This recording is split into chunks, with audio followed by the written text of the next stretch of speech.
Buat teman-temanku yang baru gabung, bisa cek di playlist untuk urutan videonya, dan bisa juga cek di playlist untuk judul barunya. Bab 2699. Suara Luan tiba-tiba bergema di benak si kembar. Ayah, satu lagi datang. Sepertinya dia yang mencoba menembus dinding. Akhirnya dia menyerah dan berputar, mencoba mencari jalan ke sini. Ryan dan Roan segera berbalik dan menyerang. Kentucky, Celis, dan Kafan tidak bergerak karena mereka tahu si kembar lebih dari cukup untuk menghadapi satu saja.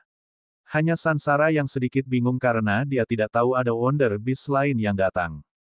Beberapa detik kemudian, semuanya menjadi jelas. Si kembar berhadapan dengan binatang ajaib lainnya, yang membuat Sansara bingung. Seolah-olah mereka bisa melihat lebih jauh dari indera ketuhanannya. Yah, indera ketuhanan sangat dibatasi di menara ini, jadi itu tidak terlalu mengesankan. Benar saja, usaha si kembar itu berhasil mengakhiri binatang ajaib itu dengan cepat sebelum mereka kembali ke Sansara dan yang lainnya. Sansara, binatang ajaib ini sama seperti yang lainnya. Ia mengabaikan Ryan dan aku, berusaha mengejarmu dengan segala cara. Sangat jelas bahwa penyerapanmu terhadap hukum kekacauan dan energi dari binatang ajaib yang telah mati sebelumnya mengubahmu menjadi semacam mercusuar.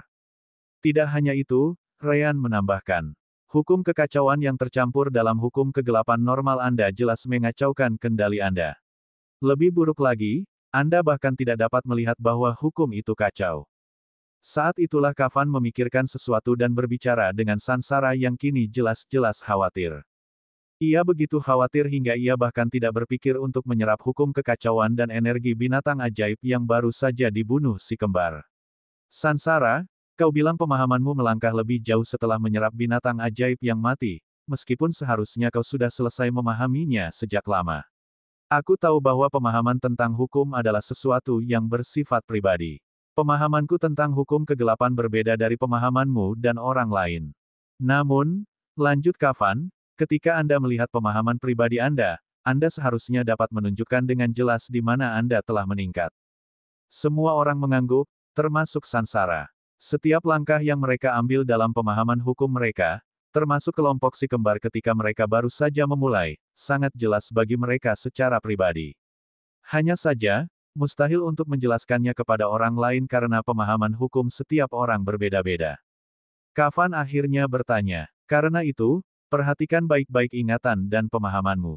Kamu bilang pemahamanmu meningkat, bisakah kamu ceritakan dengan tepat di bagian mana peningkatannya? Ini, Sansara mengerti apa yang Kafan coba katakan dan segera menutup matanya, memfokuskan diri pada pemahamannya sendiri tentang hukum kegelapan dan petir. Jawabannya keluar hampir seketika. Aku tidak bisa. Sekarang menjadi jelas bagi semua orang.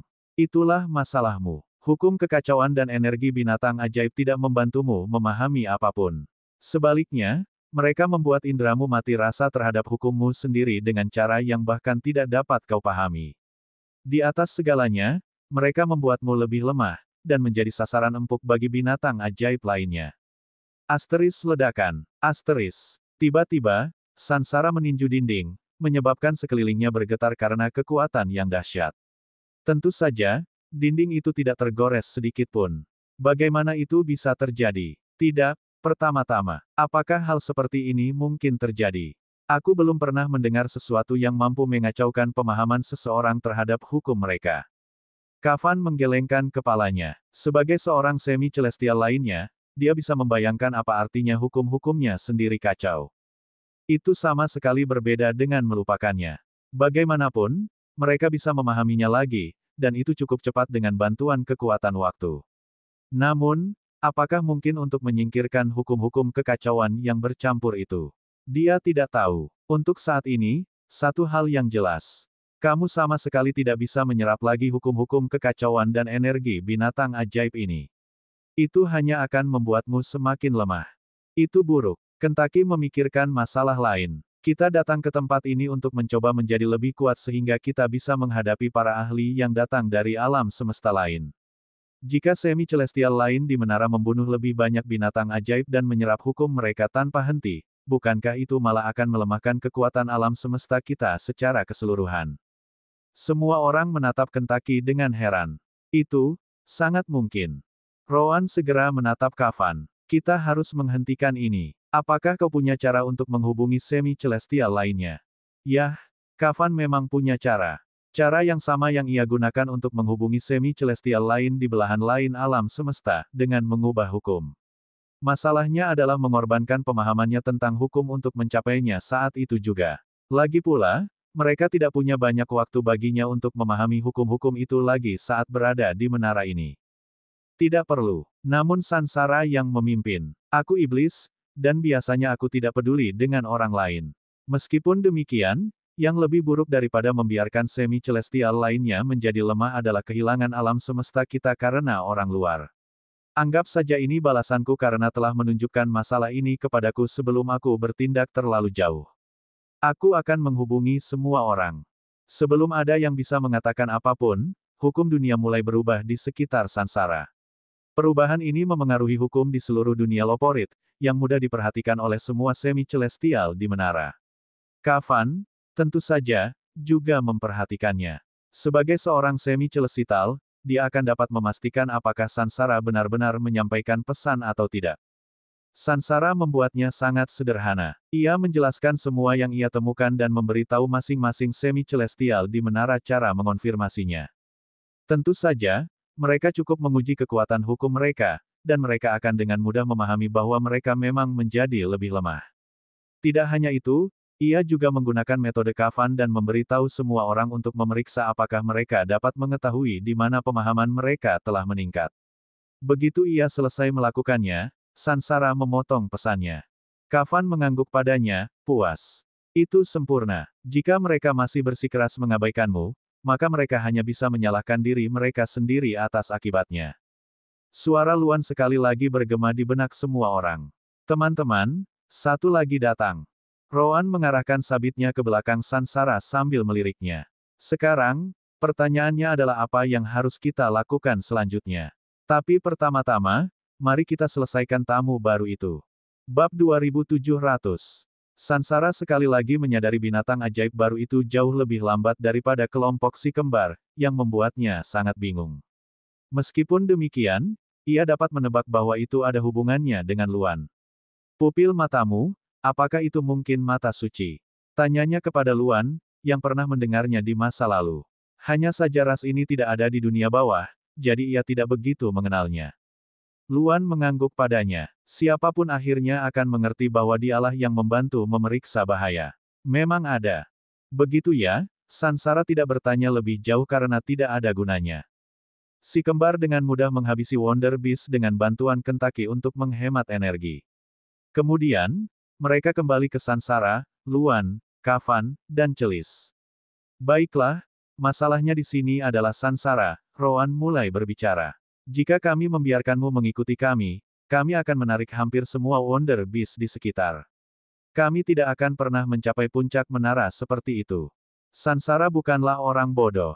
Ia mengerti bahwa hukum kekacauan, yang bercampur dengan pemahamannya sendiri, adalah masalah saat ini. Aku mengerti, dan aku tidak akan memintamu untuk membantuku karena aku juga pasti tidak akan membantumu, atau begitulah yang ingin kukatakan. Ia kemudian menatap Kafan. Biarkan aku tinggal di alam dimensi saku milikmu. Sudah cukup jelas bahwa aku tidak berguna lagi untuk penjelajahan ini. Sebaliknya, aku ingin menghabiskan waktuku dengan berfokus pada hukum kekacauan yang bercampur dalam pemahamanku. Kafan menyipitkan matanya. Kau tahu bahwa kau akan sepenuhnya berada di bawah kekuasaanku jika aku mengirimmu masuk, kan? Kau tidak akan punya kekuatan apapun selama kau ada di sana. Aku hanya bisa mengandalkanmu, jawab Sansara, memahami maksudnya. Si kembar dan binatang iblis di sini tidak memiliki kultivasi yang cukup untuk menahanku di dalam alam dimensi saku mereka. Mereka akan runtuh. Alammu, di sisi lain, seharusnya baik-baik saja karena kita berada di level yang sama. Ia melanjutkan, bagi saya yang berada di bawah belas kasihan Anda, itu masih merupakan peluang yang lebih baik daripada tertinggal di menara ini. Saya adalah mercusuar bagi binatang ajaib, dan mereka akan terus mendatangi saya. Kematian pasti terjadi jika saya tetap berada di luar. Selain itu, mengingat situasi yang dialami alam semesta kita, saya sangat meragukan Anda akan menyingkirkan seorang semi-celestial sekarang. Kafan mendengus. Sebaiknya aku tinggalkan saja kau dan berpura-pura tidak pernah melihatmu sejak kau melemparkan binatang ajaib itu kepada kami. Namun, memang benar kekuatanmu mungkin diperlukan. Juga benar bahwa kondisimu memperingatkan kami tentang risiko hukum kekacauan dan energi binatang ajaib di tempat ini. Baiklah, aku akan mengirimkanmu ke dalam. Jangan melawan tarikan spasial. Aku akan membantu Black Locust juga jika aku bertemu dengannya karena dia juga menyerap kekuatan binatang-binatang ini. Sansara tidak mengatakan apapun dan membiarkan kekuatan spasial Kafan mengambil tubuhnya. Ia menghilang dari menara, kini terkurung di dalam alam dimensi Saku Kafan. Kafan masih mengizinkannya menggunakan sebagian kultivasinya di sana agar ia dapat mengatasi masalahnya, tetapi ia jelas tidak akan dapat menimbulkan masalah. Yah, Sansara tidak tahu kalau permata jiwa dimensional realm milikmu pasti bisa menahannya di dalam, kata Kafan sambil tersenyum saat menatap si kembar. Ryan mengangkat bahunya. Lebih baik dia tidak melakukannya. Salah satu peningkatan alam dimensi di masa lalu adalah kemampuan untuk menampung ahli manapun di dalamnya, terlepas dari levelnya. Kita masih perlu memeriksa apakah binatang ajaib itu tidak bisa merasakanmu. Roan masih belum tenang. Ayo terus bergerak, Luan. Kalau kau menemukannya, beritahu kami apakah ia mencoba bergerak ke arah kita seperti sebelumnya. Baik, ayah. Luan segera menerima tugas itu. Di suatu tempat lain di menara, seekor burung malaikat juga naik ke atas. Itu adalah Sofia, yang juga berusaha naik ke atas. Dia cukup beruntung menemukan jalan ke lantai berikutnya beberapa saat yang lalu. Binatang malaikat alam dewa lainnya juga mengikutinya, kecuali satu, Waremis. Dia jelas tidak berada di alam dewa. Ini buruk, Sofia. Waremis memasang ekspresi muram. Kau juga menyerap hukum kekacauan dan energi dari 3 binatang buas itu. Sofia memahami hal itu lebih baik daripada siapapun. Kau pikir aku tidak tahu? Sekarang aku mengerti mengapa 2 lainnya datang terbang. Dan itu bukan hanya aku. Aku berbagi tubuh binatang ajaib pertama dengan kalian. Kalian juga menjadi target sekarang. Mereka menyerap 3 binatang ajaib, tetapi sejauh ini mereka telah membunuh 7 di antaranya. 4 lainnya terbunuh beberapa saat setelah Sansara berkomunikasi dengan mereka, beberapa saat yang lalu. Ketika Sofia memfokuskan diri pada pemahamannya tentang hukum cahaya, dia terkejut melihat bahwa dia benar-benar tidak dapat mengatakan dengan tepat apa yang telah dia tingkatkan, begitu pula para malaikat lain di sekitarnya. Pokoknya, aku jadi sedikit lebih lemah, tapi kita berhenti tepat waktu. Ada 4 dari kita di sini, yah, 5, tapi Waremis tidak dihitung dalam kultivasinya. Bagaimanapun, selama jumlah binatang ajaib itu tidak terlalu banyak, kita seharusnya bisa menghadapinya. Mari kita lanjutkan dengan hati-hati. Kelompok Sofia bukanlah satu-satunya. Sofriksa dan Jundonis, 2 semi-celestial lainnya, juga telah menyerap beberapa Wonder Beast dan baru berhenti setelah pesan Sansara. Beruntung bagi mereka, mereka masih memiliki ahli alam keilahian di dekat mereka dengan tingkat kultivasi chaos yang tinggi, sehingga mereka dapat menghadapi beberapa Wonder Beast, seperti Sofia.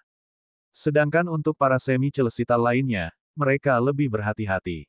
Mereka menahan diri untuk tidak menyerap energi binatang ajaib di tempat ini, dan ternyata itu adalah keputusan yang tepat. Ya, terlepas dari apakah mereka berhasil atau tidak, mereka semua tetap berhasil mencapai puncak menara. Kembali ke kelompok si kembar, Luan tidak butuh waktu lama untuk melihat binatang ajaib lainnya. Ayah, ada 1 di 7 dinding dan 8 kilometer di sebelah kanan kita. Roan berhenti bersama yang lainnya. Apakah dia mencoba memaksa masuk ke kita? Luan menggelengkan kepalanya. Tidak, tidak bergerak sama sekali. Baguslah, mereka mendesah lega. Sepertinya mereka tidak bisa merasakan Sansara di dalam alam dimensi Saku Kafan. Bab 2701. Dengan bantuan Luan dan masalah Sansara yang terselesaikan, kelompok itu dapat melanjutkan perjalanan tanpa hambatan apapun. Di lantai 2, mereka menghabiskan waktu beberapa jam untuk menemukan tangga ke lantai berikutnya. Lagi pula, tidak ada petunjuk arah yang harus diikuti, dan semuanya benar-benar kosong. Namun, itu tidak seburuk yang dibayangkan. Tanpa jalur yang tepat untuk diikuti, si kembar tidak punya alasan untuk membuat lubang di dinding agar mereka bisa lewat. Lubang-lubang itulah yang menjadi alasan Sansara menemukan mereka di masa lalu, jadi semakin sedikit lubang, semakin baik. Di lantai 3, hal yang sama terjadi. Koridor kosong, kamar kosong, ada binatang ajaib di sana-sini. Lalu yang keempat, kelima, keenam. Satu-satunya hal yang berubah dari satu lantai ke lantai lainnya adalah konsentrasi hukum kekacauan dan energi. Selalu terasa lebih berperilaku daripada sebelumnya. Bidang pandang Luan juga menjadi semakin mudah untuk dilihat. Dari luar, menara itu tampak memiliki ratusan lantai. Namun, itu bukanlah sumber informasi yang dapat diandalkan. Bagaimanapun, ruang di dalam menara itu melengkung, jadi mungkin saja ada ribuan lantai lagi atau mungkin bahkan tidak sepersepuluh dari apa yang dapat dilihat dari luar. Pertama-tama, komentar Ryan setelah menyelesaikan Wonder Beast lainnya. Kami sedang mempertimbangkan kemungkinan bahwa Purple Crystal sedang dalam perjalanan ke atas. Namun, mengingat ruang aneh dan melengkung ini, apa jaminan bahwa ia tidak sedang dalam perjalanan ke bawah? Atau lebih buruk lagi, kami mungkin masih berada di lantai pertama tanpa dapat memastikannya. Kafan mengabaikan tubuh binatang ajaib itu dan menggelengkan kepalanya. Sejauh ini, hukum kekacauan di lantai-lantai telah berubah, menjadi lebih stabil. Ini bukan jaminan, tetapi ini satu-satunya petunjuk yang kita miliki. Ini mungkin efek dari kristal ungu. Mereka sekali lagi mulai berlari melewati menara. Namun, Rowan tidak dapat menahan perasaan bahwa ada sesuatu yang tidak beres. Terlalu mudah. Kentucky tidak suka saat Rowan berbicara. Tidak bisakah kau berpura-pura bahwa bersikap mudah itu baik? Kau akan mengaktifkan daya tarik takdir dari sistem itu. Rowan mengabaikan Minokawa saat kelompok mereka terus berjalan maju. Ketujuh, kedelapan, kesembilan, 21, 35, 47. Setelah waktu yang cukup lama, setara dengan 20 hari, kelompok si kembar telah naik lebih dari 300 lantai. Mereka bahkan tidak yakin lagi dengan jumlah pastinya. Mereka melangkah sangat jauh, namun, koridor yang sama, binatang ajaib yang sama, ruangan, arsitektur, ruang kosong yang sama, satu-satunya hal yang berubah adalah hukum kekacauan dan energi, yang selalu sedikit membaik, bukan dalam konsentrasi, tetapi dalam perilakunya. Ini makin konyol. Kentucky akhirnya kehilangan kesabarannya. Kita tidak akan kemana-mana. Itu belum semuanya, imbu Ryan. Kami menggunakan jendela luar untuk memasuki menara. Namun, sejak saat itu, kami tidak melihat satupun jendela lainnya. Karena kami selalu berhasil menemukan tangga yang menghubungkan ke lantai berikutnya, itu berarti ruang di setiap lantai tidak terlalu luas. Saya tidak percaya kami sangat tidak beruntung sehingga tidak pernah tersesat ke jendela di lebih dari 300 lantai ini. Rowan telah memikirkan masalah ini selama beberapa waktu. Jika mereka benar-benar membuat kemajuan, seharusnya ada sesuatu yang berbeda sekarang selain perilaku Chaos Laws. Jika ada, mungkin Chaos Laws yang aneh dan berperilaku baik inilah yang entah bagaimana menjebak mereka di menaranya. Celis menunjuk ke atas dan memberi kelompok itu sebuah ide. Sebelumnya, kalian mengatakan bahwa upaya gabungan kalian akan memakan waktu puluhan jam untuk membuka lubang di langit-langit, berbeda dengan dinding yang dapat dibuka dalam hitungan menit. Tidakkah kalian merasa sedikit aneh? Mungkin kata-kata Ryan benar. Kita benar-benar tidak membuat kemajuan apapun. Sebaliknya, perubahan dalam hukum kekacauan ini membuat indera kita mati rasa. Apakah kalian mengerti mengapa? Kafan adalah orang pertama yang menangkap pikiran Celis. Hukum kekacauan dan energi binatang ajaib menyebabkan Sansara tidak dapat merasakan pemahamannya sendiri memburuk. Ia bahkan berpikir bahwa ia malah menjadi lebih kuat. Karena itu, kami menahan diri untuk tidak melakukan hal yang sama. Namun, siapa bilang hukum kekacauan dan energi lingkungan tidak memiliki efek serupa yang tidak dapat benar-benar kami rasakan? Maksudnya, Luan mengerti. Indra kita dibius oleh menara ini, jadi kita tidak tahu apakah kita benar-benar maju atau tidak.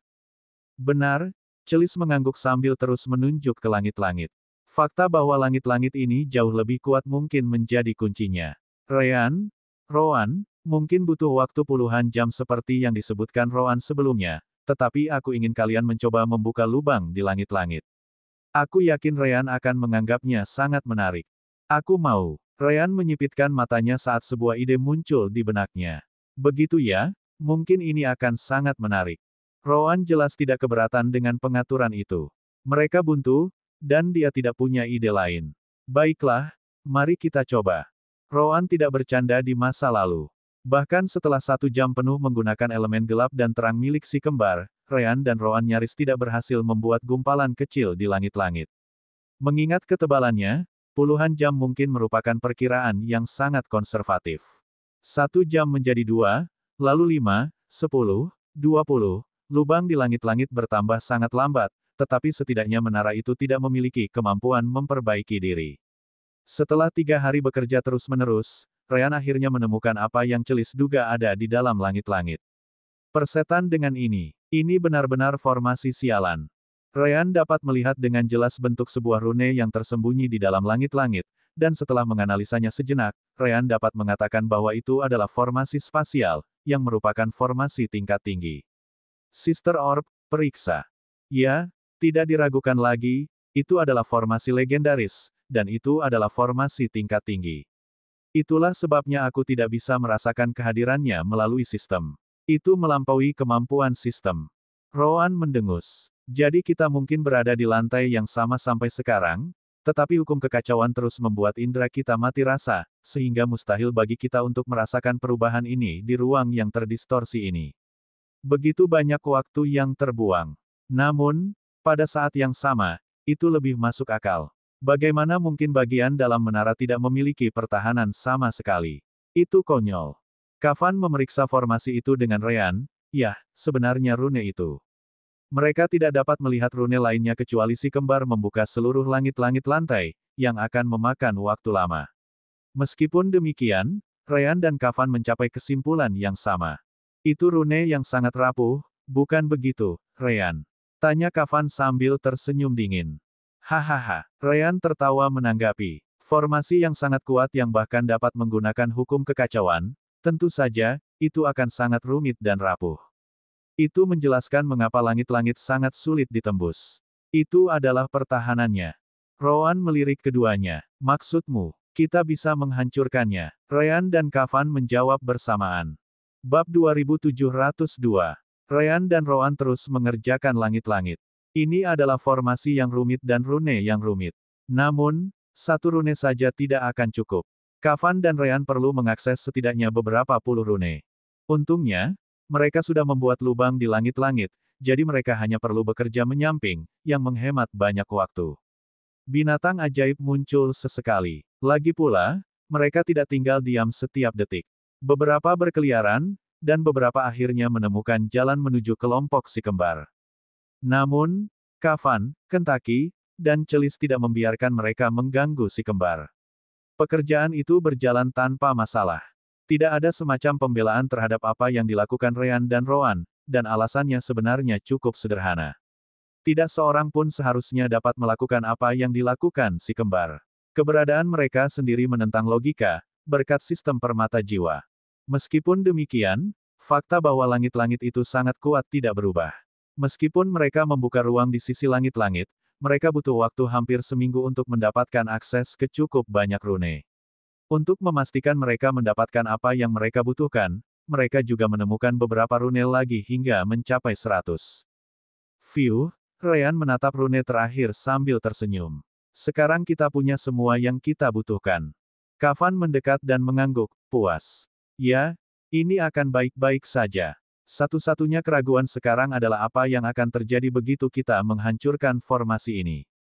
Memang, ini adalah formasi spasial. Jika mereka menghancurkannya, mereka mungkin akan terlempar ke dalam badai spasial dan retakan spasial dari struktur ruang. Pada level mereka, mereka akan mampu bertahan hidup, tetapi mereka juga akan berakhir di suatu tempat lain di alam semesta. Dan itu pun tidak dijamin. Ada beberapa hal dengan kekuatan yang cukup di belakang mereka untuk menyebabkan badai spasial menjadi mematikan bahkan bagi mereka. Formasi ini mungkin juga salah satunya. Lakukan saja, Roan tidak sabar untuk membahas kemungkinan-kemungkinannya. Pilihan itu atau terjebak dalam situasi ini selamanya. Seharusnya sudah jelas mana pilihan terbaik.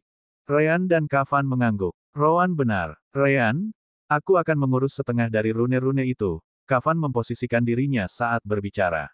Ryan menerimanya dan memposisikan dirinya juga. Bagaimana kau ingin melakukannya? Chaotic frekuensi. Kavan merenung sejenak. Ada banyak cara untuk menghancurkan rune. Menyerangnya jelas merupakan cara yang paling umum, tetapi itu tidak akan cukup dalam kasus ini. Formasi ini terlalu besar, jadi menghancurkan rune-rune ini saja tidak akan berhasil.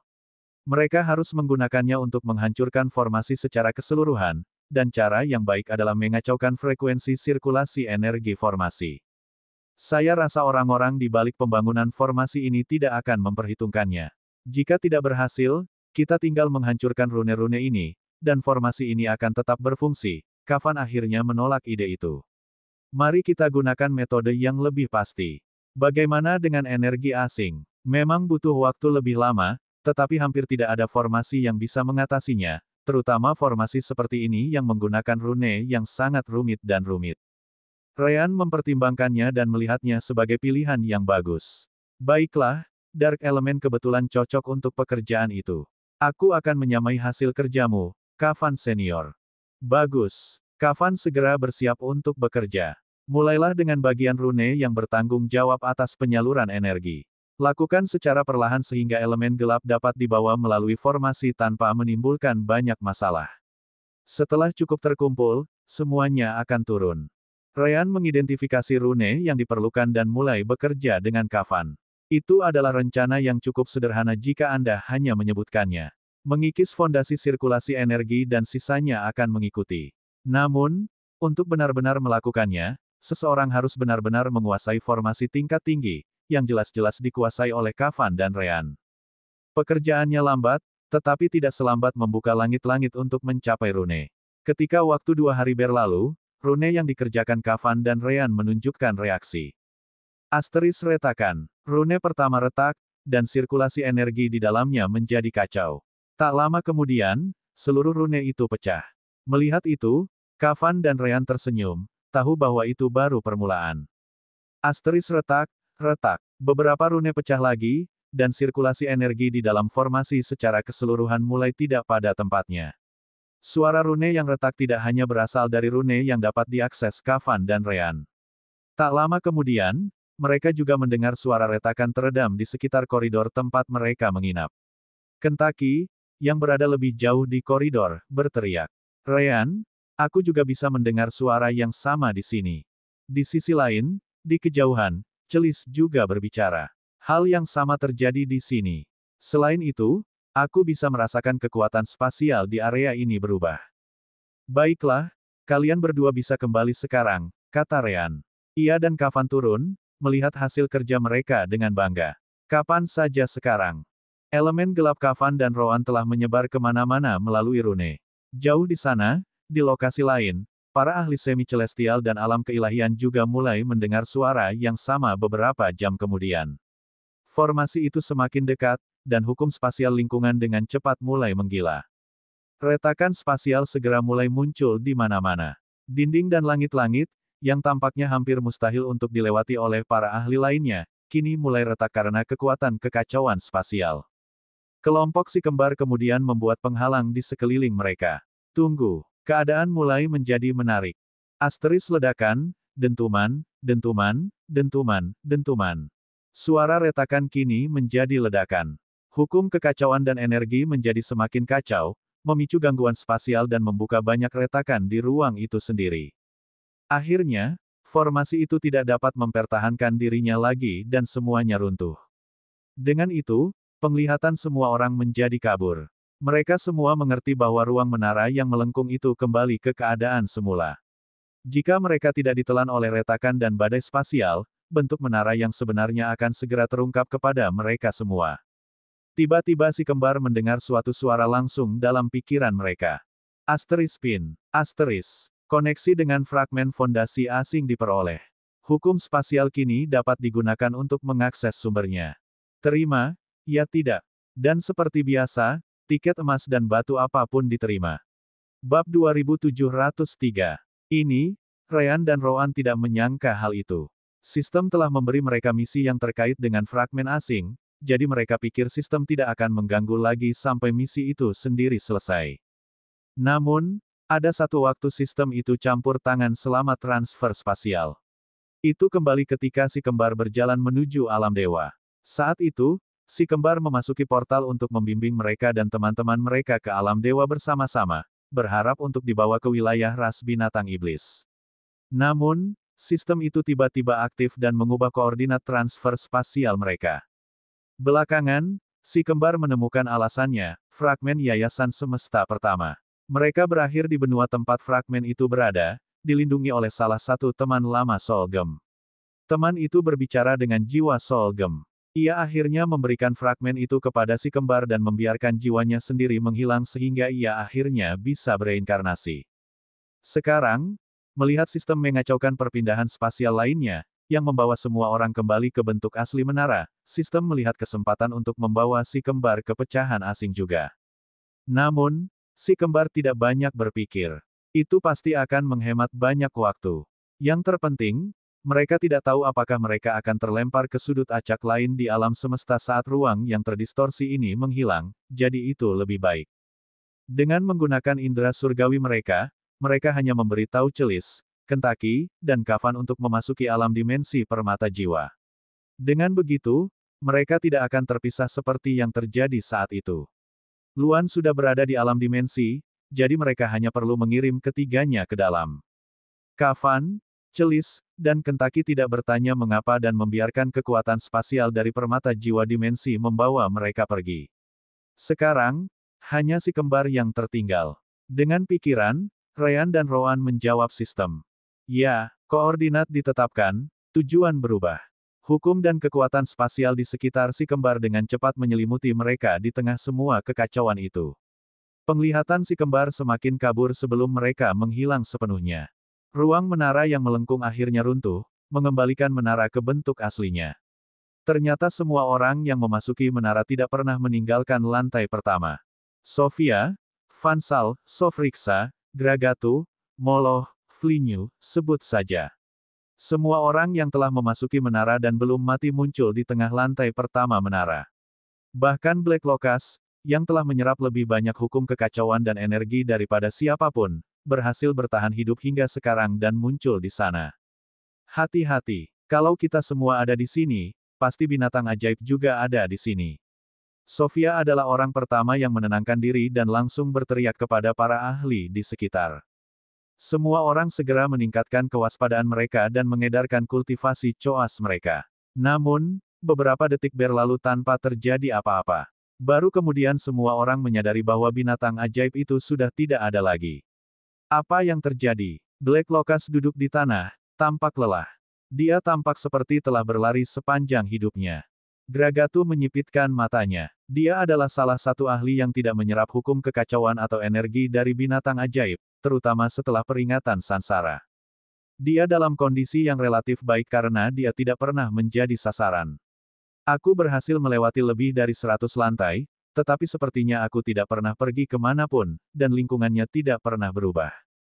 Kupikir kita terjebak dalam semacam lingkungan spasial, dan perubahan mendadak ini mengonfirmasinya. Lihat keluar. Semua orang segera mengalihkan pandangan mereka ke jendela. Ya, sekarang mereka akhirnya bisa melihat jendela. Mereka dapat dengan mudah melihat area tanah, area yang sama tempat mereka berdiri sebelum memasuki menara. Kita belum pergi kemanapun. Sofriksa, sang pemandang, berseru. Tidak diragukan lagi itu adalah sebuah formasi dan formasi tingkat tinggi, Sofia berkata. Siapa di antara kalian yang memecahkannya? Semua orang saling memandang, tetapi tidak ada yang menjawab. Sulit untuk mengatakan apakah ada di antara mereka yang menyembunyikan informasi ini atau tidak ada sama sekali. Melihat bahwa dia tidak mendapat jawaban, Sofia mengganti topik pembicaraan. Lupakan saja, kita kekurangan beberapa ahli di sini. Gragatu setuju. Satu-satunya keraguan adalah apakah mereka mati, terjebak oleh spatial rift, atau berada di tempat lain di menara ini. Saat itulah Sofriksa melihat seseorang yang tidak dapat dikenalinya. Siapa orang ini? Semua orang melihat ke arahnya. Itu adalah iblis, tetapi tidak ada yang ingat sosok itu. Aku tidak tahu, semua orang berkata, termasuk Black Locust. Mulut iblis berkedut. Meskipun ada banyak semi-celestial di sana, iblis tidak dapat menahan diri untuk tidak mengutuk. Persetan denganmu. Bagaimana bisa kau lupa bahwa kau melemparkanku ke tembok ungu sialan itu hanya untuk memeriksa apakah itu berbahaya? Lalu kau masuk begitu saja ke menara dan meninggalkanku. Apakah kau lupa bahwa penghalang ungu tidak mengizinkanmu meninggalkan jangkauan menara? Jika kau saja tidak bisa pergi, apalagi aku? Aku di sini hanya karena kalian semua. Black Locust, pelaku yang sama dalam tindakan itu, berpikir keras.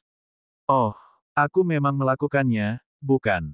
Semua orang merasa tercerahkan. Oh, itu dia. Namun, mereka semua bertanya pada saat yang sama. Bagaimana kamu masih hidup? Pernahkah Anda melihat air mata iblis? Nah, jika Anda berada di menara itu hari ini, Anda pasti akan memiliki kesempatan untuk melihatnya. Sementara itu, di puncak menara, si kembar tiba-tiba muncul di dalam ruangan tertutup. Tepat di tengah, orang bisa melihat kristal ungu yang sangat besar. Cahayanya melesat ke langit-langit ruangan, diserap oleh semacam formasi. Tanpa diragukan lagi, itulah sumber penghalang ungu yang menutupi jangkauan menara dan seluruh planet Loporit. Namun, si kembar tidak terlalu memperhatikannya.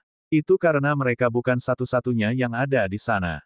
Di sisi lain ruangan, dua orang ahli melihat ke arah mereka. Mereka adalah Brachius dan Sud, dua orang ahli semi-celestial dari organisasi Fruve. Bab 2704.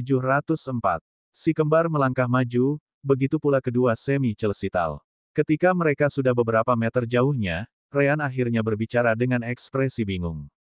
Apakah kalian juga diteleportasi ke tempat ini seperti kami? Di mana yang lainnya? Tentu saja, dia tahu bahwa mereka seharusnya menjadi satu-satunya yang ada di sini. Sud mendengus menanggapi. Apakah kamu mengatakan kamu tidak tahu bahwa kamu akan dikirim ke ruangan ini?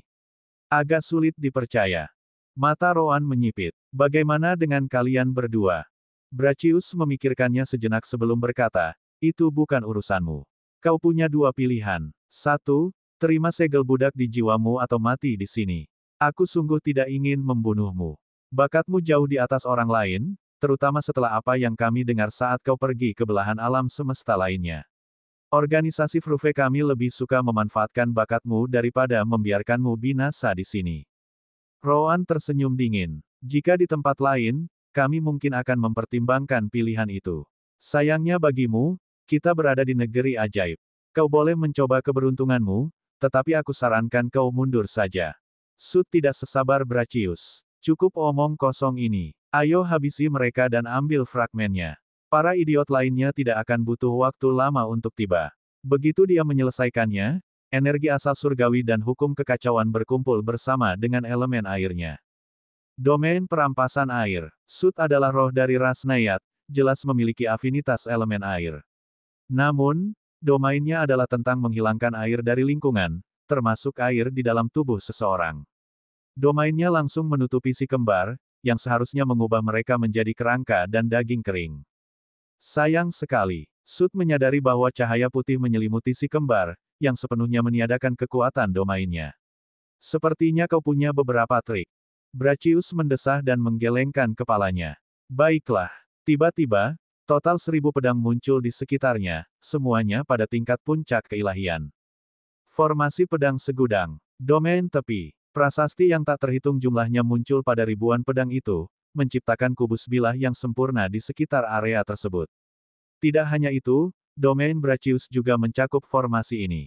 Domain tepi miliknya meningkatkan ketajaman pedangnya beberapa kali, jauh melampaui pedang normal apapun pada level yang sama. Selamat tinggal. Dia mengarahkan lengannya ke depan, dan ratusan pedang bergerak serempak dengan kecepatan yang sangat tinggi. Brachius ingin menyelesaikannya dengan cepat, jadi dia tidak menahan diri dan menggunakan kekuatan spasial dan waktunya secara bersamaan. Dalam waktu kurang dari sekejap mata, semua kata-kata itu ada tepat di depan si kembar. Namun, Roan tampaknya tidak khawatir sedikit pun. Kultivasi keosnya segera aktif, menjembatani celah kultivasi antara dirinya dan dua semi-celestial dari organisasi Fruve. Setelah itu, skitenya bersinar di mana-mana. Gaya kematian, busur terbalik. Saat rambut Roan menjadi campuran putih dan hitam, jumlah benang energi hitam dan putih yang sama muncul di sekelilingnya. Dia bukan satu-satunya. Ryan juga menggunakan keterampilan bertahan yang sama dengan pedang bintang hitamnya, sesuai dengan jumlah pedang yang datang ke arahnya. Namun, Brachius menggelengkan kepalanya sambil berpikir, keterampilan bertahan saja tidak cukup untuk menghentikan pedangku. Namun, itu bagus. Pedang-pedang itu akan langsung mati. Sud melihat itu dan tidak bergerak. Dia tahu kemampuan Brachius. Bahkan dia akan kesulitan bertahan. Dalam hal kekuatan serangan murni, Brachius adalah salah satu yang terkuat di organisasi Fruve. Hanya kultivasi chaos yang lebih tinggi tidak akan cukup untuk menghentikan serangannya. Namun, Asteris Tufa, Tufa, Tufa, Tufa, Tufa, Tufa, Tufa, Tufa. Semua pedang yang dikendalikan Brachius untuk menyerang si kembar berhasil diblokir. Atau, lebih tepatnya, pedang-pedang itu menjadi lembab begitu bersentuhan dengan benang-benang itu. Benang-benang itu bertindak seperti bantalan, menyebarkan energi pedang dan menghentikannya sebelum mencapai si kembar. Yang terpenting, Brachius dapat merasakan elemen gelap di benang-benang itu menggerogoti energi pedangnya sendiri. Tidak mungkin. Bahkan jika kau bisa menangkisnya, kau seharusnya tidak bisa menghentikan ketajaman domainku. Brachius benar-benar tidak percaya si kembar bisa bertahan melawan serangannya semudah itu. Hahaha, Ryan tertawa menanggapi. Kekuatan domain. Sayangnya, domain sama sekali tidak berguna di hadapanku. Domain dunia kehidupan. Kemampuan spesial domain Ryan, yang menggunakan semua logika domain. Semua domain digunakan untuk meningkatkan kekuatan seseorang atau melukai musuh dengan cara tertentu. Namun, domain Ryan tidak dapat meningkatkan kekuatannya, juga tidak dapat melukai musuh. Jika ada, bisa dikatakan bahwa domain Ryan sama sekali tidak berbahaya. Itu hanya melakukan satu hal, meniadakan semua efek domain yang ada. Terlepas apakah itu buff atau debuff, selama mencapai jangkauan domain Ryan, keduanya tidak akan ada.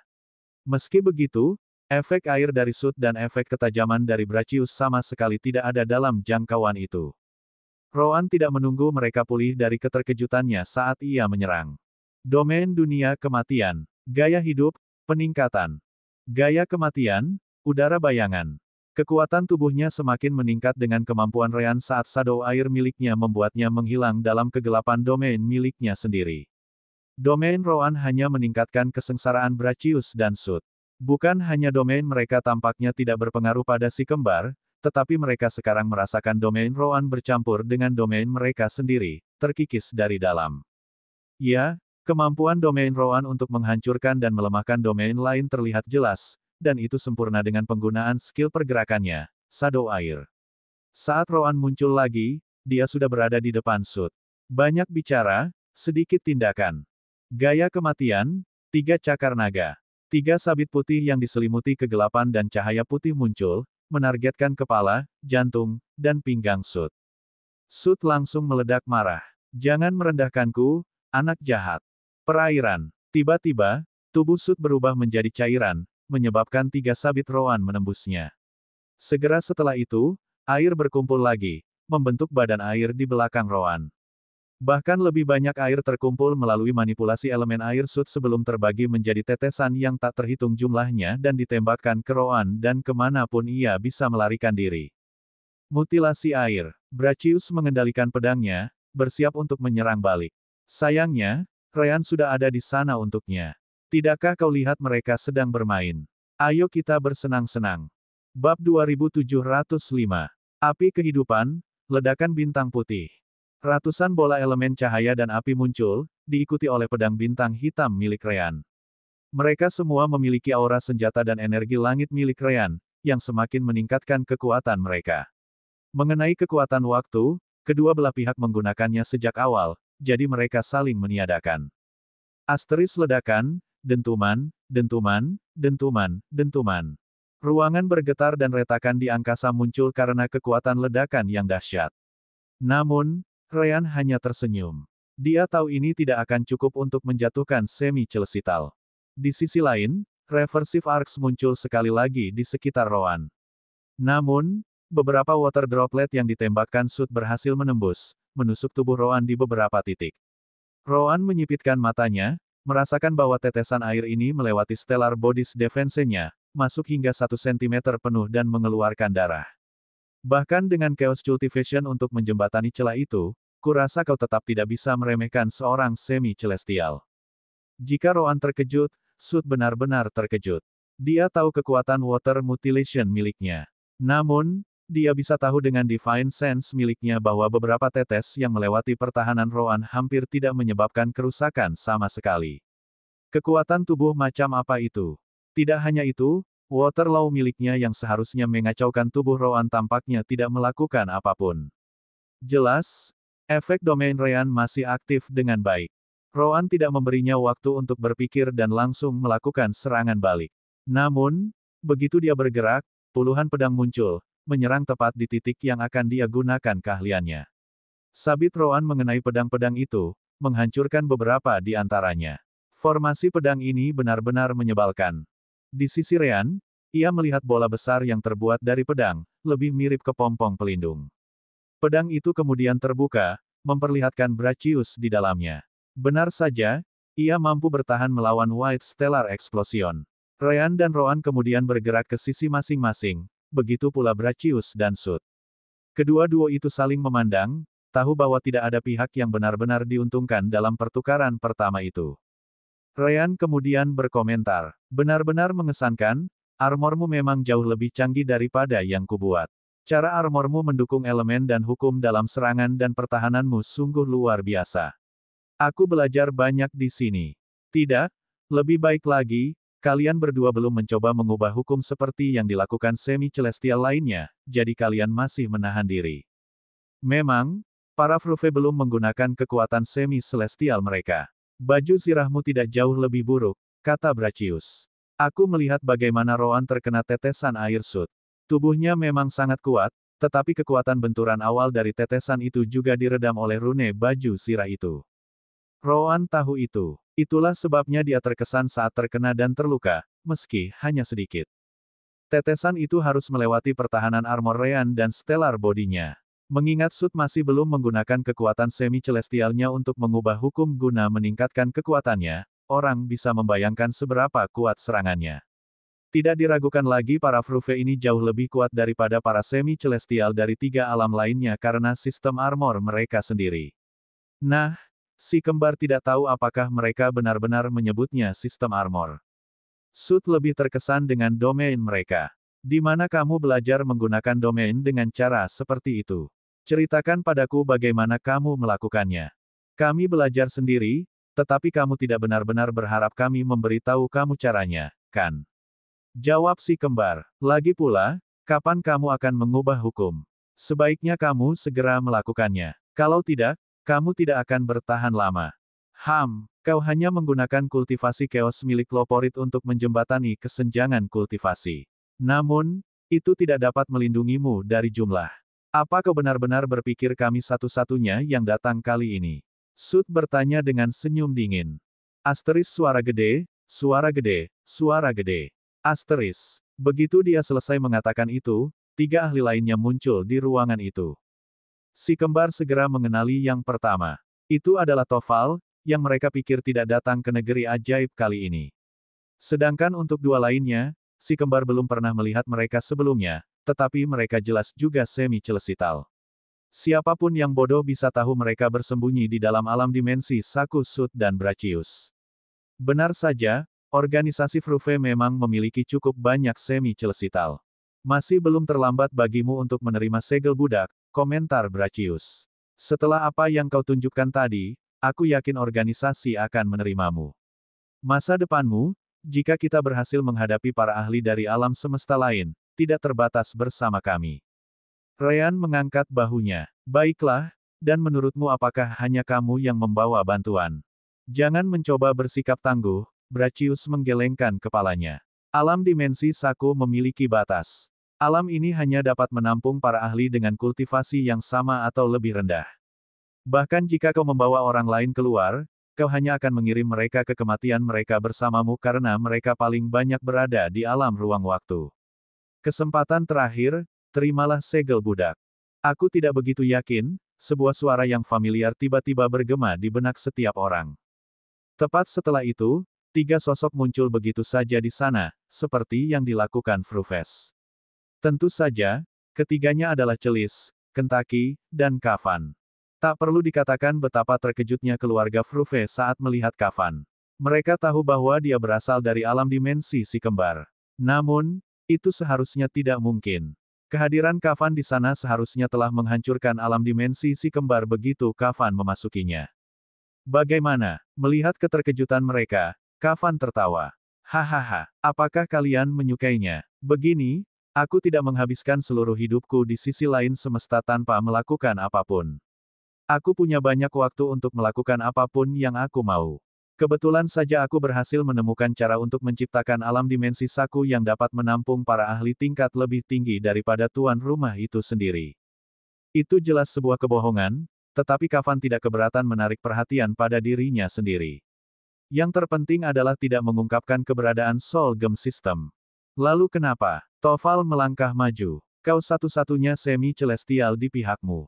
Apa kau pikir kau bisa menang melawan kami berlima? Oh, benar juga. Aku hampir lupa orang itu. Kavan lalu melambaikan tangannya. Asteris mengerikan. Asteris. Saat itulah Sansara yang sama sekali tidak tahu apa-apa muncul di ruangan itu. Sedetik yang lalu, dia fokus untuk menyingkirkan hukum kekacauan dari pemahamannya, dan sekarang dia berada di tengah-tengah pertempuran yang siap dimulai. Kavan menepuk bahunya. Saatnya membalas budiku. Kau tidak keberatan, kan?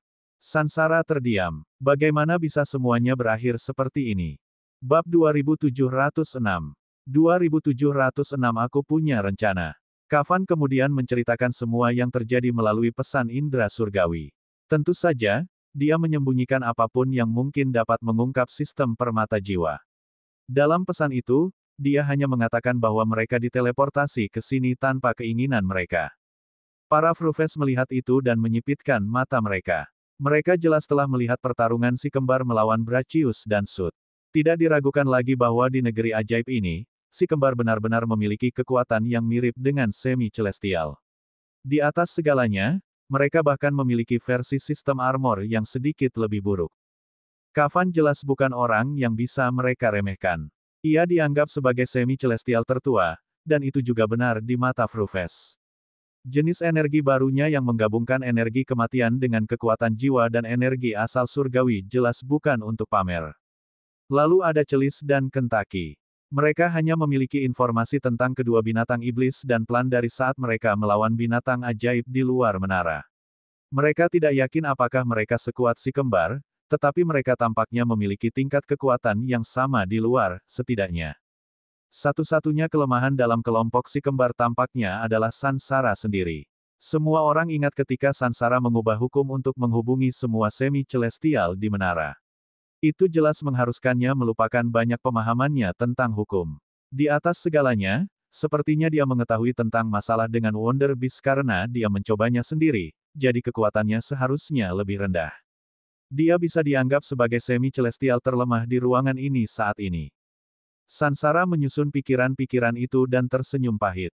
Dia jelas mencapai kesimpulan yang sama seperti orang lain setelah mengetahui situasi tersebut. Meskipun demikian, dia jelas tidak akan berpihak pada Frufes, itu sudah pasti. Tak satu pun pihak bergerak. Dari semua maksud dan tujuan, tampaknya kemenangan ini tidak akan mudah bagi kedua belah pihak. Namun, tetap bertahan seperti itu juga tidak akan berhasil. Jika tidak ada lagi rintangan di jalan, para semi-celestial lainnya akhirnya akan tiba di puncak menara. Kemudian, situasinya akan menjadi lebih rumit. Saat itulah salah satu semi-celestial Frufe, salah satu yang sebelumnya tidak diketahui siapapun, melangkah maju untuk berbicara. Namanya Leandro, pakar ras humanoid. Kavan, apakah kau benar-benar akan menghalangi kami? Jika kau mengundurkan diri bersama kelompokmu, kita bisa melanjutkan kesepakatan kita. Setuju. Sansara menatap Kavan. Si kembar juga menatapnya. Hanya saja si kembar tahu Kavan punya hubungan dengan keluarga Frufes dari apa yang terjadi terakhir kali mereka mengunjungi sisi lain semesta. Namun, Kavan tidak pernah berkomentar tentang itu. Ekspresi Kavan tidak berubah saat ia juga melangkah maju. Di mata para Frufe, ia adalah pemimpin kelompoknya, yang tidak sepenuhnya salah. Sayangnya, aku harus berurusan dengan fragmen di dalam kristal ini. Cukup jelas bahwa kau juga tahu ada fragmen asing di dalam benda ini. Namun, jangan khawatir. Aku tidak mengatakan bahwa aku mengambilnya untuk diriku sendiri. Aku punya metode untuk mengirimkannya keluar dari alam semesta kita. Itulah misiku. Fragmen ini memengaruhi alam semesta kita, mempercepat kehancurannya. Aku tidak bisa membiarkannya tinggal lebih lama lagi. Sansara terkejut. Fragmen asing. Dia masih ingat laporan dari reruntuhan bintang. Dia tidak menyangka ada lebih banyak dari mereka di alam semesta mereka. Namun, yang lebih mengejutkan adalah mendengar bahwa fragmen itu berbahaya bagi alam semesta mereka. Leandro mengabaikan keterkejutan di wajah Sansara. Kami tidak khawatir. Jika keadaan semakin mendesak, kamilah yang akan menang. Hanya saja mengalahkanmu tidak akan murah. Fragmen asing itu harus kembali ke organisasi Fruve. Mengenai fakta bahwa ia mempercepat kehancuran alam semesta kita, kau tidak perlu khawatir. Kami punya metode untuk membuatnya tidak berbahaya bagi alam semesta kita untuk sementara waktu. Kavan menyipitkan matanya. Alasan perjalanan ini adalah untuk menghentikan efek fragmen asing. Jika Fruves benar-benar punya cara untuk membuatnya tidak berbahaya, maka mungkin bukan hal yang baik untuk melawan mereka di sini. Organisasi itu tidak bisa diremehkan. Akan tetapi, dia juga tahu bahwa si kembar membutuhkan kristal ungu untuk misi sistem. Indra surgawi Kavan menyebar ke kelompok si kembar, dan dia berbicara kepada Roan sementara yang lain mendengarkan. Bagaimana menurutmu? Roan juga tidak ingin melawan Fruves di sini. Pada akhirnya, kesenjangan dalam kultivasi masih ada. Berkat hukum kekacauan di planet ini, mereka menjembatani kesenjangan kekuatan. Namun, jika itu berubah menjadi pertempuran yang melelahkan, bahkan jika mereka memiliki kemampuan celis, mereka mungkin kalah karena mereka jelas memiliki kumpulan energi yang jauh lebih kecil di dantian dan inti mereka. Selain itu, siapa yang bilang Sansara akan benar-benar membantu mereka? Dia mungkin akan melarikan diri kapan saja. Saat itulah Ryan mendapat ide. Senior Kavan, katakan padaku, metode apa yang bisa mengirim fragmen keluar dari alam semesta? Kavan segera menjawab, sudah kubilang, Universe Sentience, alias Sister Orb, memberiku sebuah benda yang bisa digunakan untuk mengirim fragmen itu. Aku hanya perlu membuat benda itu dan fragmen itu saling bersentuhan, atau begitulah yang dikatakan Sister Orb saat itu. Aku tidak ingat apa-apa. Sister Orb memastikan untuk memperingatkan semua orang. Ingatannya disegel. Namun, mengingat statusku saat itu, berbohong kepada makhluk seperti kalian semua jelas tidak mungkin. Itu di bawahku, belum lagi aku sama sekali tidak peduli. Jika tidak ada yang berubah sejak saat itu, barang yang kuberikan padamu seharusnya berfungsi dengan baik. Apakah ini terlalu besar? Ryan mengajukan pertanyaan lain setelah mendengar jaminan dari Sister Orb. Tidak juga, jawab Kavan dan langsung membagikan gambar benda itu melalui Divine Sense.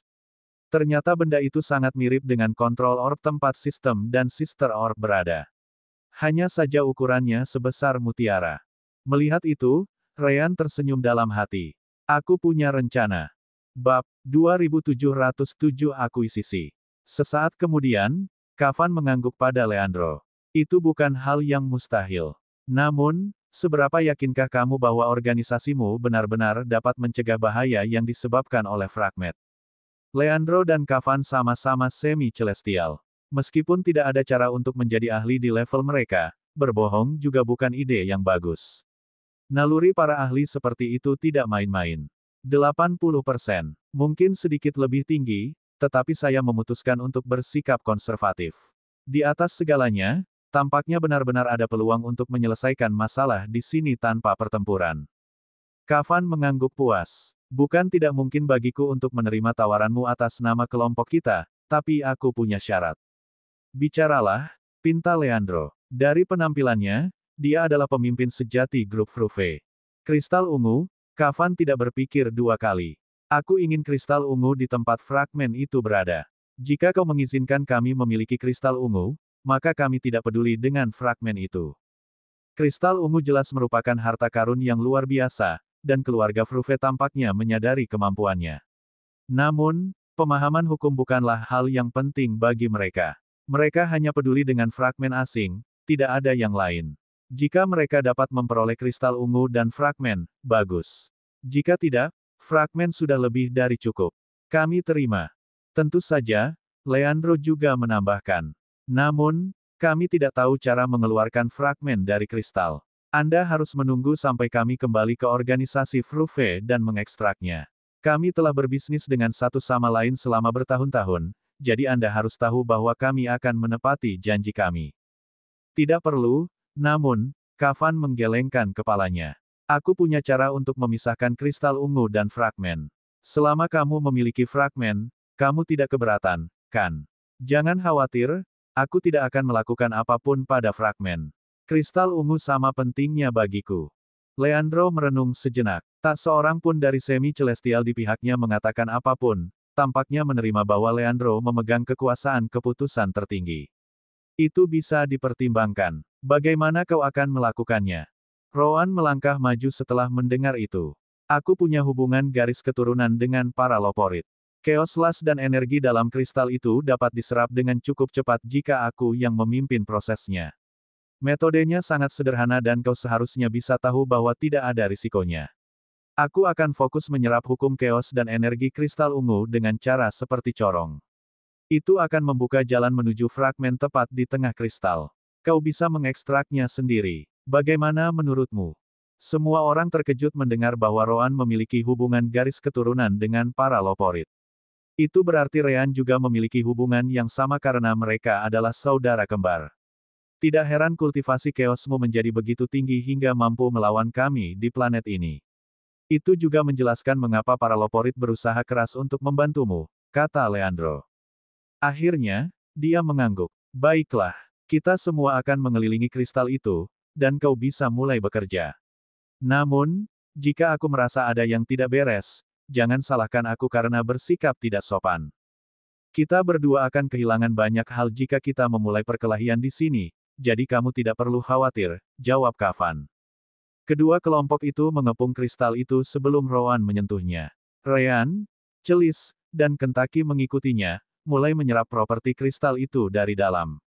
Meskipun Rowan berbohong tentang memiliki garis keturunan Loporit, hubungan dengan ras itu benar-benar ada. Berkat itulah dia bisa merasakan fragmen asing jauh di dalam kristal.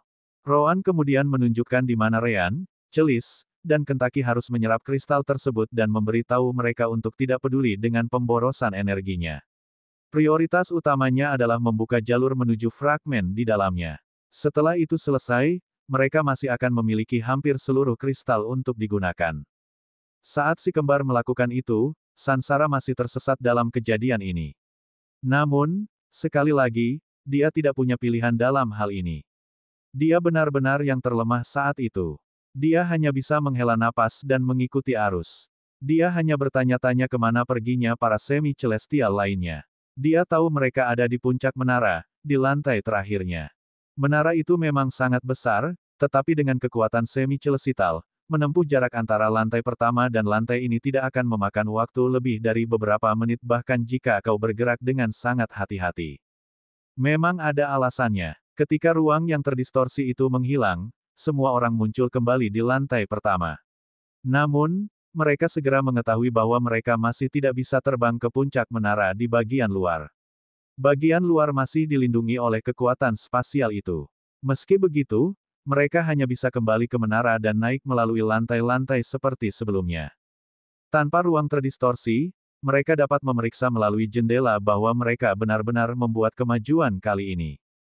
Dengan kecepatan mereka memang tidak akan membutuhkan lebih dari beberapa menit untuk mencapai puncak. Sayangnya, mereka bukan satu-satunya yang lolos dari ruang terdistorsi itu, semua binatang ajaib di sana juga keluar. Sederhananya, mereka semua tersebar di banyak lantai menara, jadi yang lain terpaksa berjuang untuk naik. Akan butuh waktu yang sangat lama sampai mereka tiba. Karena kelompok si kembar tidak terlalu peduli dengan sampah, prosesnya berlangsung cepat. Leandro dapat melihat lubang kecil yang terbuka di kristal, semakin dalam. Hanya dalam waktu 3 jam, lubang itu akhirnya mencapai fragmen di bagian tengah. Jelas, lubang itu cukup besar untuk dilalui fragmen itu sendiri. Melihat itu, Kafan memberi perintah kepada Rowan dan yang lainnya. Kalian semua, mundurlah. Jangan khawatir. Leandro tidak akan mencoba merampok Purple Crystal. Dia tahu dia akan kehilangan lebih banyak jika dia mencoba menyimpannya setelah memperoleh fragmen. Setelah mengatakan itu, Kafan juga mundur, dan kelompoknya menjauh dari kristal. Leandro merasa lega dalam hati. Melalui lubang itu, ia dapat melihat fragmen itu dengan jelas. Belum lagi lubang itu benar-benar memiliki cukup ruang untuk mengekstraknya. Brachius dan yang lainnya tetap berada di antara kristal dan kelompok si kembar hanya untuk memastikan mereka tidak akan mencoba hal bodoh apapun. Leandro fokus pada kultivasi kekacauannya sendiri dan menggunakannya untuk meraih fragmen yang ada di dalam dirinya. Fragmen itu tampak sedikit kesulitan, tetapi karena tidak lagi melekat pada kristal, ia berhasil menembus lubang itu, dan segera mencapai tangan Leandro. Akhirnya, ia menggunakan indera surgawinya untuk menganalisis fragmen tersebut dan memastikan bahwa memang itulah tujuan mereka datang ke sini. Tujuan organisasi kini telah terpenuhi. Ia kemudian melihat kristal tersebut, dan hal itu terlintas dalam benaknya untuk memperjuangkannya sekarang. Akan tetapi, fragmen di tangannya adalah prioritas, dan sekecil apapun kemungkinannya, ia benar-benar tidak dapat mengambil risiko kehilangannya karena keserakahannya. Kalian semua, kami pergi, katanya sebelum melemparkan fragmen tersebut ke alam dimensi saku miliknya sendiri. Sud tidak begitu menyukai keputusan itu. Apakah kita benar-benar meninggalkan kristal untuk mereka? Apakah kau menyuruhku menarik kembali kata-kataku? Ekspresi Leandro berubah gelap saat dia menatap Sud. Sud merasa seperti ada gunung yang menekan jiwanya saat ia dengan cepat menggelengkan kepalanya. Tidak, tidak, tidak. Itu kesalahanku. Kita harus pergi, ya. Leandro kemudian terbang ke pintu keluar sementara kelompoknya mengikutinya. Tanpa menoleh ke belakang, mereka turun ke lantai berikutnya, meninggalkan kelompok si kembar di belakang. Kafan menghela napas lega sebelum menatap Ryan. Bagaimana? Tanyanya melalui pesan indera surgawi. Ryan mengacungkan jempolnya, merasa sangat senang dengan dirinya sendiri. Mereka tidak menyadari apapun. Tanpa disadari oleh Frufes, fragmen itu bukan satu-satunya yang mereka peroleh. Mereka juga memperoleh benda yang dapat mengirimnya keluar dari alam semesta ini. Dan seperti biasa, tiket emas dan batu apapun diterima. Bab 2708 Rencana Tersembunyi. Ketika Roan membimbing semua orang untuk membuka lubang kecil untuk mencapai fragmen, lubang yang dilihat Leandro bukanlah satu-satunya yang dibuat. Lubang lain, di belakang tangan Ryan, juga sedang dibuat. Tidak mungkin untuk melihat melalui kristal ungu karena hukum kekacauan dan energi yang padat di dalamnya, jadi tidak mungkin orang lain dapat melihat lubang kedua itu. Ryan sudah memiliki benda pemberian Kafan, yang sangat kecil, bahkan lebih kecil dari fragmen Yayasan Alam Semesta Asing. Satu lubang dibuat agar Leandro dapat melihat fragmen di tengah kristal ungu. Lubang lainnya dibuat dari sisi yang berlawanan. Karena manik kecil yang diberikan Kafan kepada Ryan lebih kecil dari fragmen itu sendiri berfungsi sebagai penutup lubang kedua. Inti dari rencana tersebut adalah untuk menempelkan benda yang diberikan Kafan kepada Ryan ke fragmen asing tanpa mengaktifkan kemampuannya untuk mengirim fragmen tersebut keluar dari alam semesta. Pada saat yang sama, benda itu harus berada di sana tanpa ada yang menyadarinya. Untuk itu, pertama-tama, Ryan meminta Roan untuk menggunakan kultivasi chaos-nya guna menciptakan lapisan tipis hukum chaos di sekeliling manik kecil itu. Dengan begitu, benda itu akan melekat pada fragmen tetapi tidak benar-benar menyentuhnya. Selama fragmen itu berada di dalam dunia loporit, lapisan tipis hukum chaos itu tidak akan hilang. Adapun cara membuatnya tidak terlihat, itu jelas dicapai melalui kemampuan elemen cahaya Ryan. Dia mengumpulkan cukup banyak elemen cahaya di manik kecil itu sehingga tidak akan segera habis. Setelah itu, dia mengaktifkan skill light bending miliknya, membuatnya tampak seperti hanya fragmen asing yang ada. Orang mungkin berpikir bahwa begitu fragmen itu keluar, Leandro akan menyadari tipu daya Ryan dengan Divine Sense miliknya. Namun, itu tidak terjadi karena alasan yang sangat sederhana, elemen cahaya milik fragmen itu sendiri. Jangan lupakan fragmen fondasi itu penuh dengan elemen gelap dan cahaya, sama seperti fragmen di alam semesta ini. Elemen cahaya Ryan lewat sebagai bagian dari elemen cahaya milik fragmen itu sendiri, tidak ada yang lain. Bagian yang penting adalah Leandro dapat memastikan bahwa fragmen itu nyata, jadi sisanya tidak terlalu penting. Sekarang, yang harus dilakukan si kembar dan Kafan hanyalah menunggu.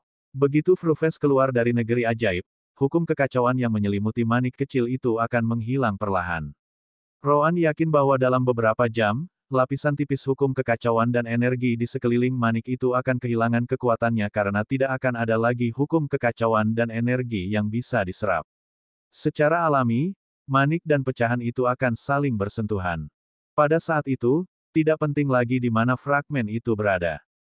Fragmen itu bisa berada di alam dimensi saku seseorang, di alam yang terpisah, atau salah satu dari 3 alam tinggi. Bahkan separuh alam semesta lainnya pun tidak bagus. Selama fragmen itu berada di alam semesta ini, fragmen itu akan diteleportasi keluar. Tentu saja, Ini hanya jika rencananya berhasil. Jika tidak berhasil, Kavan yakin Leandro tidak berbohong tentang kemampuan mereka untuk menyegel fragmen itu sehingga tidak akan memengaruhi alam semesta. Peluang 80% masih merupakan prospek yang sangat bagus jika rencana awal gagal. Kavan kemudian menatap Sansara. Baiklah, saatnya kembali ke alam dimensi Sakuku. Sansara terkejut. Ia menatap kristal itu, percaya bahwa itu adalah rahasia untuk menembus alam surgawi. Apakah kalian mencoba menyimpan seluruh kristal itu untuk kalian sendiri? Tanyanya dengan ekspresi muram. Bahkan jika ia tidak memiliki peluang untuk menang, ia tidak bisa begitu saja menyerahkannya.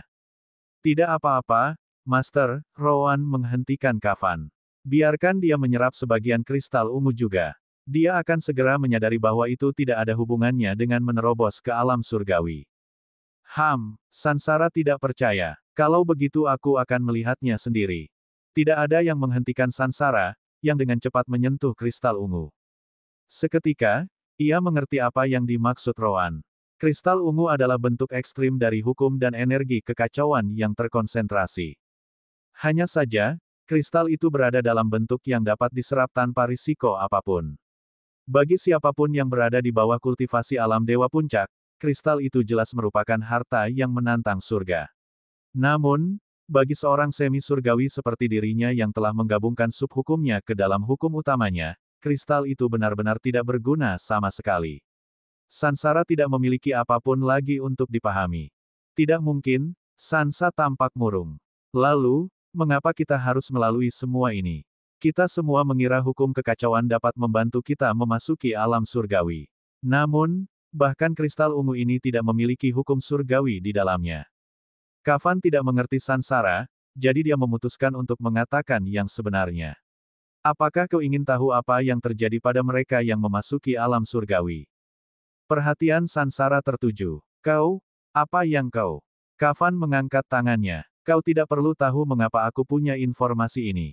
Aku adalah semi-celestial tertua, jadi aku punya sumbernya.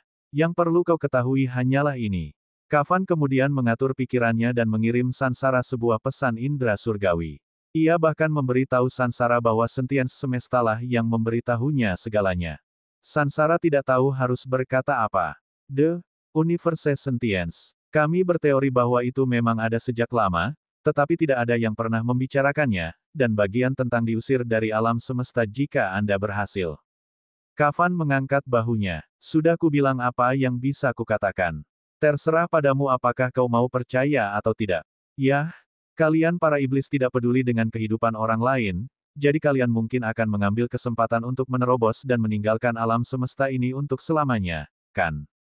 Namun, aku tidak bisa melakukannya. Saat Sansara memikirkan semua yang baru saja didengarnya dari Kavan, Kavan menoleh ke Rowan dan yang lainnya. Baiklah, kristal ungu itu milik kita. Apa yang akan kalian lakukan? Dan seperti biasa, tiket emas dan batu apapun diterima.